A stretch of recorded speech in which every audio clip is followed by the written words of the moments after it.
Hello my friends and welcome back to another video. Today is going to be my March wrap-up. If you want to see what I read in the first half of March, you can check out my recent reads. Otherwise, this is going to be the rest of the stuff that I read from the second half on of March, and I don't have a lot, I'll be honest.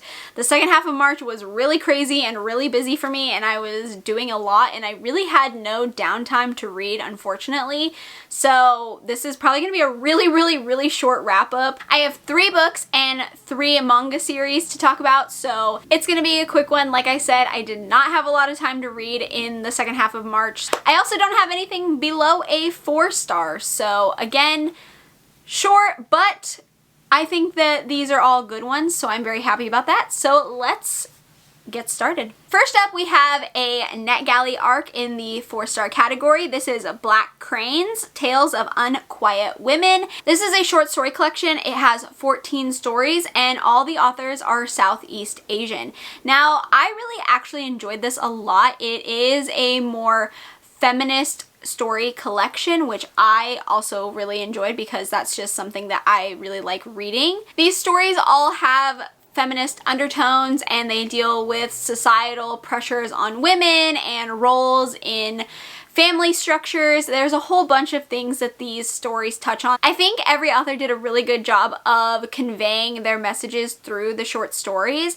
I will say that this is said to be horror, and while I do think a lot of these stories have horror elements, I would say that a lot of the short stories fall more into the fantasy, science fiction, speculative fiction realm. Those genres aren't typically something I love a lot of the time. I tend to focus more on horror. I would say that not a lot of the short stories didn't work, but there were a handful that just didn't really work for me personally, but I think overall the short story collection was really well done and I thought they all worked really nicely together, and I think that it was just a fun short story collection. I think that if you enjoy feminist fiction, if you like short story collections, if you like stories that have urban legends and folklore involved in them, I think that you would probably really enjoy this, and I am glad that I did give it a try. Next up is a manga series. I have volumes 1 and 2 of Love and Heart.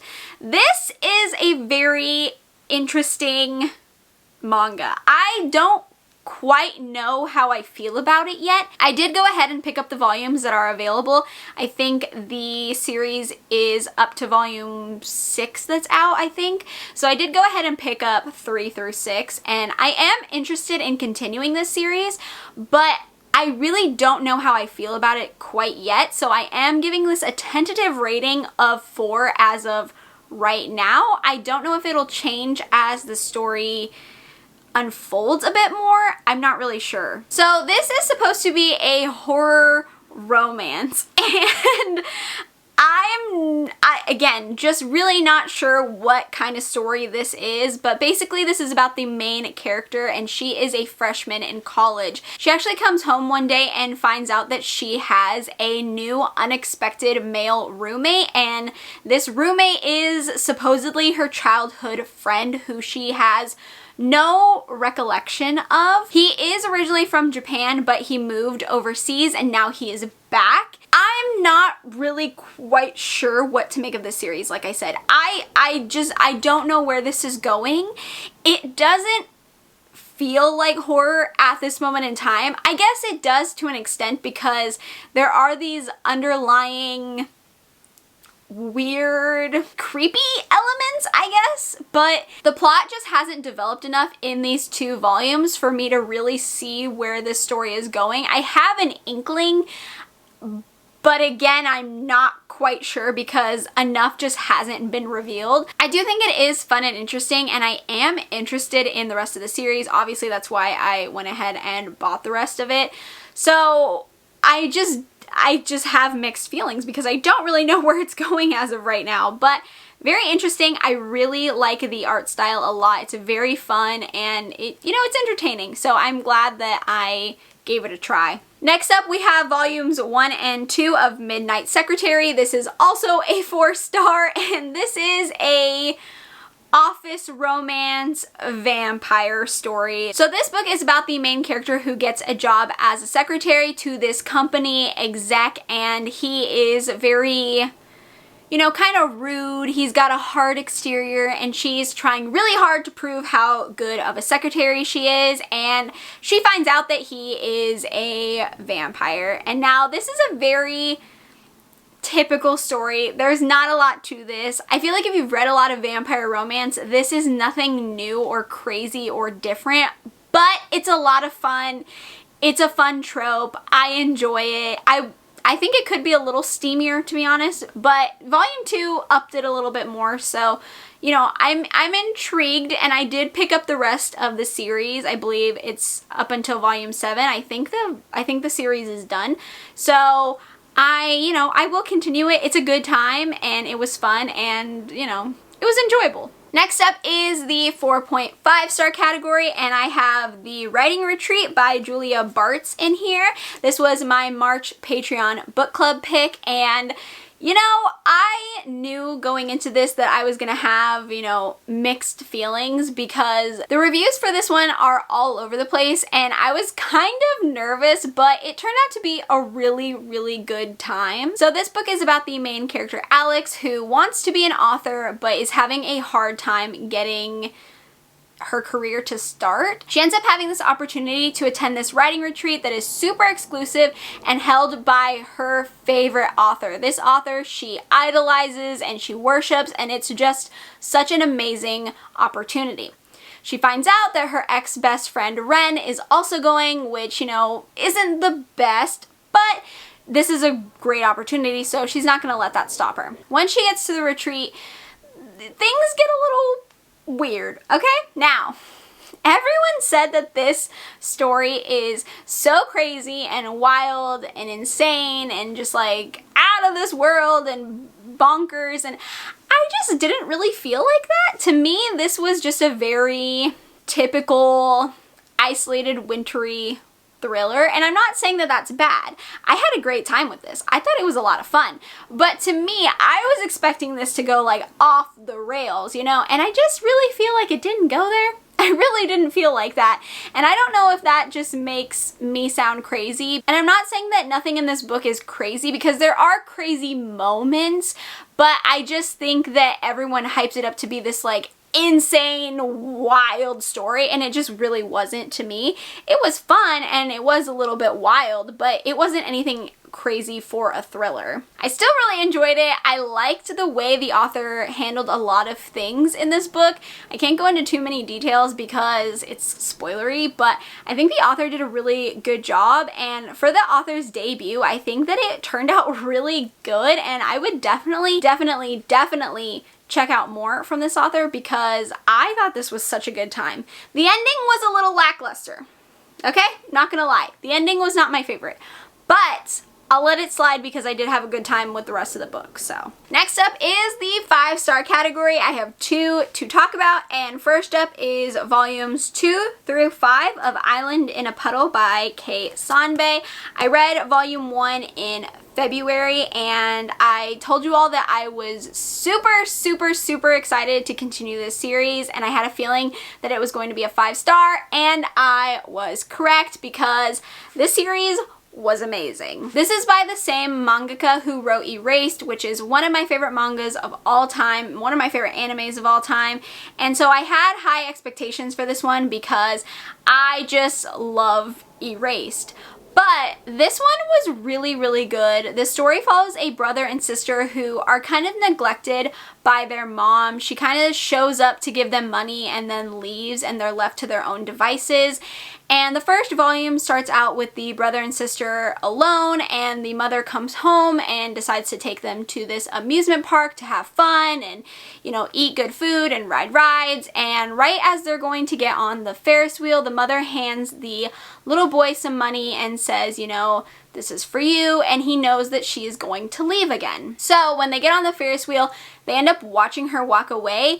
And while they're on the Ferris wheel, something really crazy and wild happens, and then begins the roller coaster of the rest of the series. This story was so intense. I was on the edge of my seat. It felt a lot like Erased. It's very similar in terms of that the main character is a child and they're trying to solve these pretty grown-up, like, big issues by themselves, and they don't have anyone else there. And it's like these situations are just like not good for children, obviously, but they just have no choice because they have no one else to turn to. Erased had a time travel aspect to it. This one does have a science fiction aspect as well, which is not usually my favorite, but they're so minor in Erased and in this one that it doesn't really affect my love of the story. It didn't really hinder anything. It's just like a small piece that, I don't know, it wasn't too overwhelming. But every volume is just insane, and oh my gosh, it just like heightened my anxiety. My blood was pumping. I was so worried. I do like that this was a shorter series. This is only 5 volumes and it is over, and I really liked the way it ended. It's a very sad ending, but it's also a very like realistic ending in my opinion. So, well, as realistic as you can get with this kind of story. I thought it was pretty realistic. So I really enjoyed it, and I just have such a good time with this mangaka's stories, and I just think that they're a new favorite and they write some really tense and crazy thrillers. Last and certainly not least is The Twisted Dead by Darcy Coates. This is the 3rd book in the Gravekeeper series. Now look, I think this is more of a 4.5 that I'm upping to a 5 because I loved this part of the story so much. I think I only have like one criticism of it, and it's just that the beginning portion of the story is kind of left alone a lot through the middle, and then at the end it's picked up again. And for me, I kind of would have liked it to be spread throughout the main story a little bit more, so it felt a little bit more evenly distributed.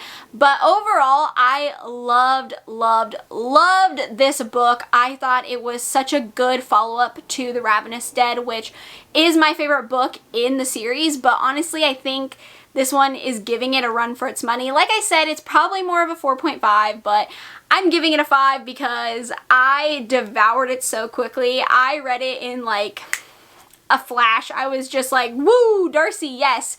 And I ate it up. I loved it. I loved every second of it. These characters are some of my absolute favorites that she's written, and I just enjoy them so much more every time I get to see them in a book. It was just such a good time. I loved it. This series is slowly just becoming so much better than I ever expected it to be, and now I'm sad because I'm gonna have to wait for the next one. We got so many answers in this one too. I mean, we got a lot of answers, but we got a lot of questions too. But I was very impressed with how much we got from this one. So I think the next book is just gonna be completely wild, and I cannot wait. Alright, like I said, that is the end of my wrap-up. I really didn't have much to wrap up for the end of March. Like I said, it was a very busy, hectic end of the month for me, and I really didn't get a chance to read as much as I would have liked to. March just kind of flew by and it was over in the blink of an eye, and so I just didn't read that much. I really didn't. But April is going to be pretty crazy. So I'm a little, worried because I just have a lot going on in April as well. But I am going to try to read a little bit more than I did in March because I just feel like March I didn't get to what I wanted to get to. So, sometimes that happens, and I read what I wanted to in the moment, and I enjoyed everything I read, so I think that's all that really matters. And it's fine that I didn't read that much. It's not a big deal. It's just you know, it happens. So that's going to be it. Feel free to leave me your thoughts about any of these if you've read them in the comments down below. Go ahead and tell me what your favorite book or read of March was, your least favorite read. I would love to hear that as well. If you enjoy my wrap-ups and you want to keep seeing them from me in the future, feel free to give this a thumbs up. It lets me know that you enjoy them. That way I can keep doing them for you. If you haven't already, feel free to subscribe to my channel. We can become friends, talk about books, horrifying books, thrilling books, romance books, manga, all that good fun stuff. And with that being said, I hope you're having a great day, night, morning, afternoon, wherever you are, and I will see you in my next video. Bye!